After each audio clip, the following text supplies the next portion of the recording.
Hello, I'm Severin Suzuki speaking for ECHO, the Environmental Children's Organization. We're a group of 12 and 13-year-olds trying to make a difference. Vanessa Seti, Morgan Geisler, Michelle Quigg, and me. We've raised all the money to come here ourselves, to come 5,000 miles to tell you adults you must change your ways. Coming up here today, I have no hidden agenda. I am fighting for my future. Losing my future is not like losing an election or a few points on the stock market. I am here to speak for all generations to come. I am here to speak on behalf of the starving children around the world whose cries go unheard.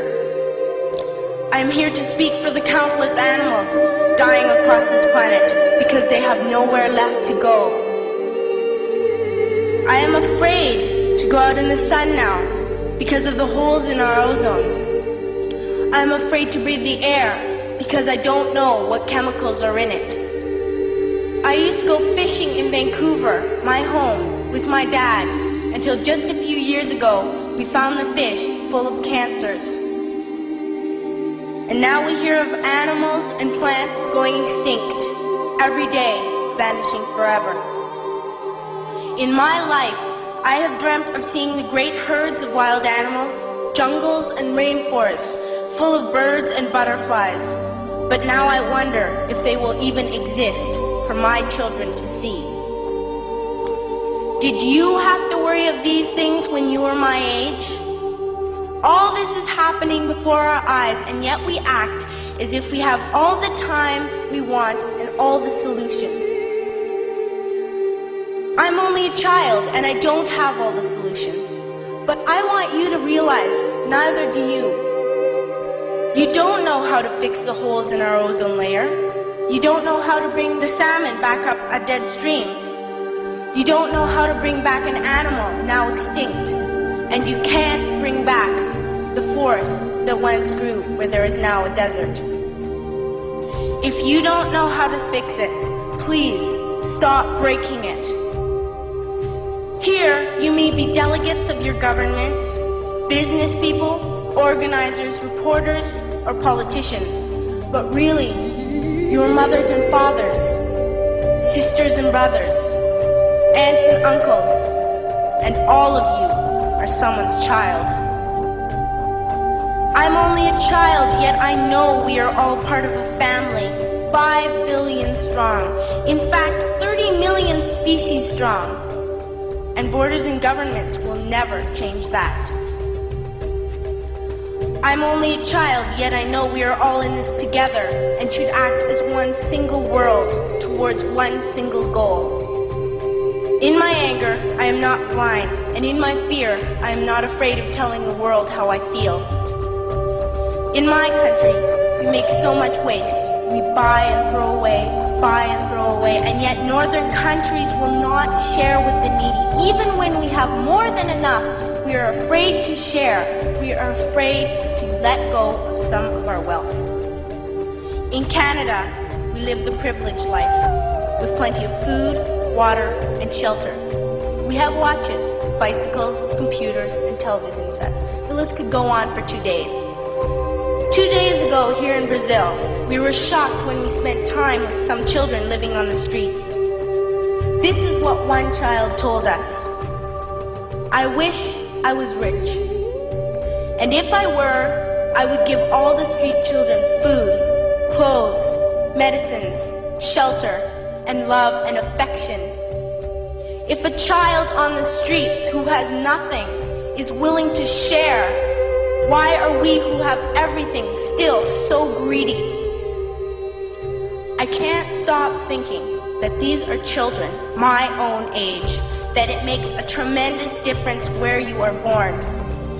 That I could be one of those children living in the favelas of Rio. I could be a child starving in Somalia, or a victim of war in the Middle East, or a beggar in India. I am only a child, yet I know if all the money spent on war was spent on finding environmental answers, ending poverty, and finding treaties what a wonderful place this earth would be. At school, even in kindergarten, you teach us how to behave in the world.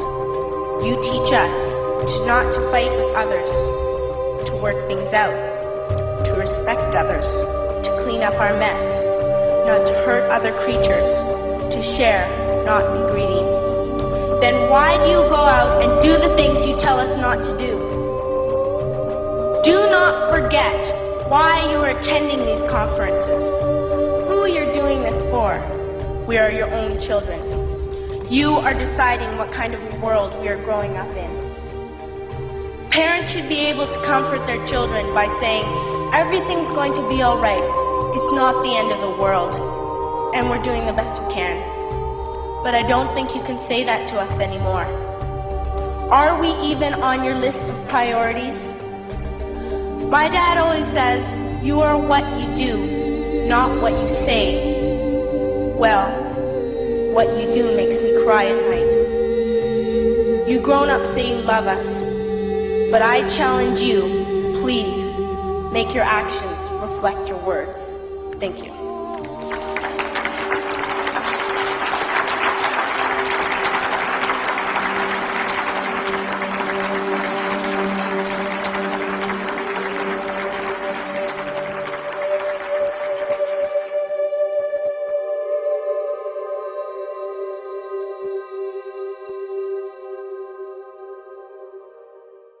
In essence, to me, all of the marvels of science and technology, all of the electronics and mechanical wonders, are just so many millions of tons of junk, unless it enhances the lives of men.